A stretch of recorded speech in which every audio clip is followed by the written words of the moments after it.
ഇടതുപക്ഷ ജനാധിപത്യ മുന്നണിയുടെ സംസ്ഥാന കമ്മിറ്റി യോഗം ബഹുമാനപ്പെട്ട മുഖ്യമന്ത്രിയുടെ അധ്യക്ഷതയിൽ AKG സെന്ററിൽ വെച്ച് ചേർന്നു. ഇന്നത്തെ യോഗത്തിലെ പ്രധാനപ്പെട്ട അജണ്ട രണ്ട് കാര്യങ്ങളാണ്. ഒന്ന്, നമ്മുടെ വയനാട്ടിലുണ്ടായിട്ടുള്ള മഹാദുരന്തം, എല്ലാ മനുഷ്യരെയും വേദനിപ്പിച്ച ആ ദുരന്ത സംഭവത്തിൽ ഒട്ടനവധി പേരുടെ ജീവൻ നഷ്ടപ്പെട്ടു പോയി.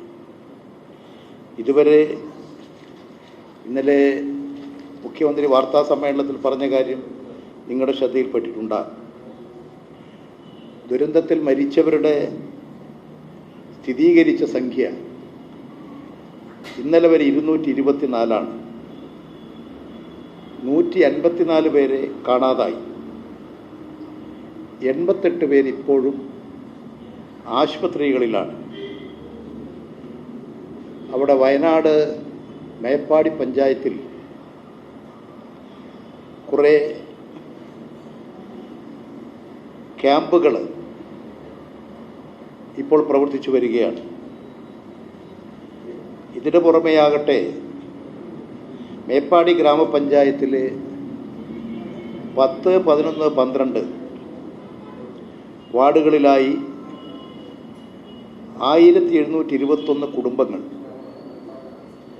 അത് ഉരുൾപൊട്ടലിൻ്റെ ഭാഗമായിട്ടുള്ളവരുമുണ്ട്, അതുപോലെ തന്നെ വലിയ കാലവർഷക്കെടുതിയുടെ ഭാഗമായി വീട്ടിൽ താമസിക്കാൻ കഴിയാത്തവരും ഒക്കെയായി ഏതാണ്ട് 4833 പേര് പ്രത്യേകമായിട്ടുള്ള ക്യാമ്പുകളിലാണ്.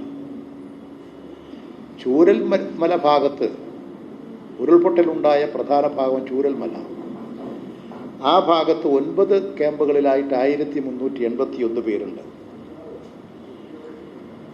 ഇത് 30-ാം തീയതി വെളുപ്പാൻ കാലത്ത് 2:30 മണിയോടുകൂടിയാണ് പുറം ലോകമറിയുന്നത്. അത്തരമൊരു സംഭവം ഉണ്ടായ ഉടനെ തന്നെ മുഖ്യമന്ത്രി രക്ഷാ സംവിധാനം ഒരുക്കുകയും ജനങ്ങൾക്ക് സംരക്ഷണം ഉറപ്പുവരുത്താനുള്ള എല്ലാ നടപടികളും സ്വീകരിച്ചു. അതിൻ്റെ ഭാഗമായിട്ട് കേന്ദ്രസേന, CMDRF, പോലീസ് സേന, ഫയർഫോഴ്സ്, വനം വകുപ്പ്, റവന്യൂ വകുപ്പ്, KSEB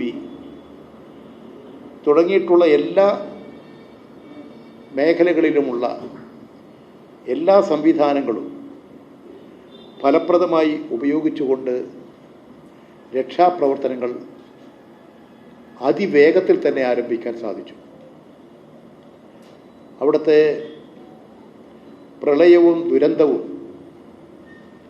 നേരിൽ കണ്ട ഒരാളാണ് ഞാൻ. ഈ സംഭവം അറിഞ്ഞ ഉടനെ തന്നെ, ഞാനത് കണ്ണൂരിലുണ്ടായിരുന്നു, അറിഞ്ഞ ഉടനെ തന്നെ ഞാൻ അവിടത്തേക്ക് പോവുകയും ചെയ്തു. വല്ലാത്തൊരു ഞെട്ടലാണ് ജനങ്ങളിലാകെ. കേരളത്തിലാകെയുള്ള ജനങ്ങളിൽ വലിയ ദുഃഖമാണ്. ഒരു പ്രദേശമാകെ ഇല്ലാതായി പോവുകയാണ്.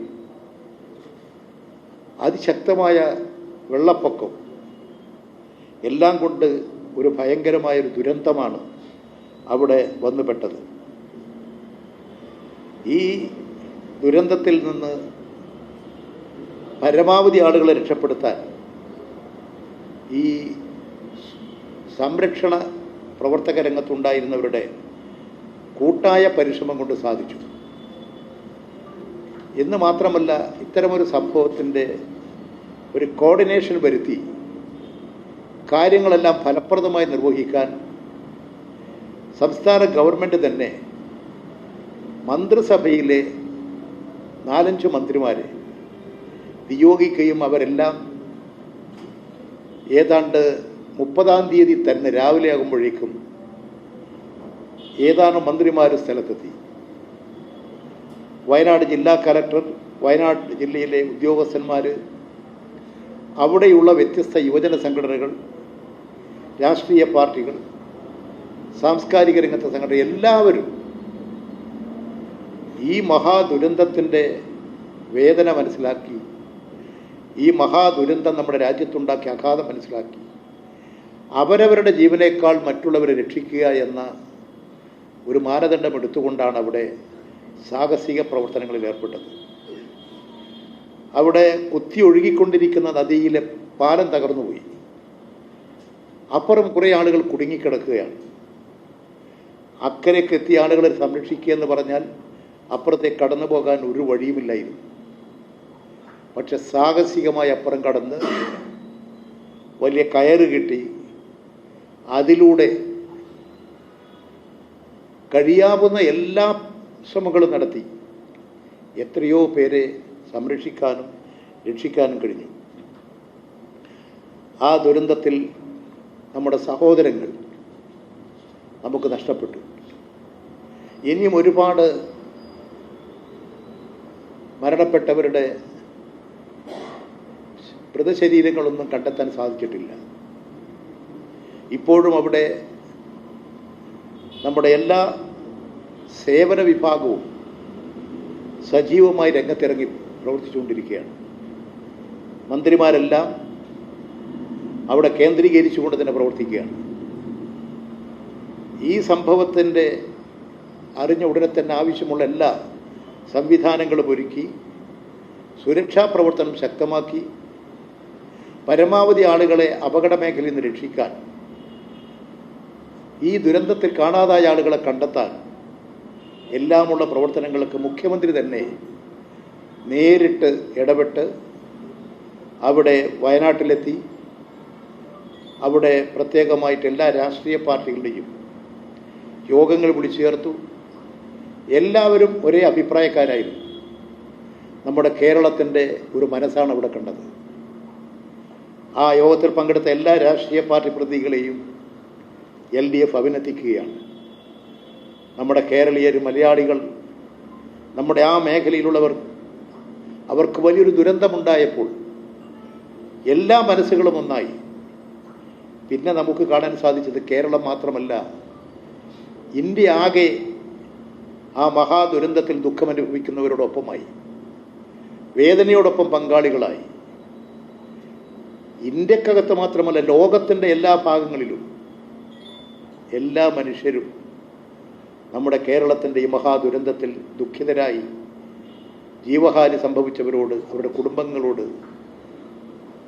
അവരോടെല്ലാം സ്നേഹവാത്സല്യം വെച്ചു പുലർത്തി അവരവർക്കെല്ലാം കഴിയാവുന്ന എല്ലാ സഹായങ്ങളുമായി മുന്നോട്ട് വന്നു. എത്രയോ കുടുംബങ്ങൾ തന്നെ ഇല്ലാതായി. ഇനിയും നമുക്ക് ഒരുപാട് കാര്യങ്ങൾ മനസ്സിലാക്കാനിരിക്കുന്നതേ ഉള്ളൂ. സ്കൂളുകളും ആശുപത്രികളും പള്ളികളും ക്ഷേത്രങ്ങളും കച്ചവട സ്ഥാപനങ്ങളും, ചൂരൽ ഒരു ചെറിയ പട്ടണമാണ്, ആ ചൂരൽ പ്രദേശമാകെ തന്നെ തകർന്നുപോയി.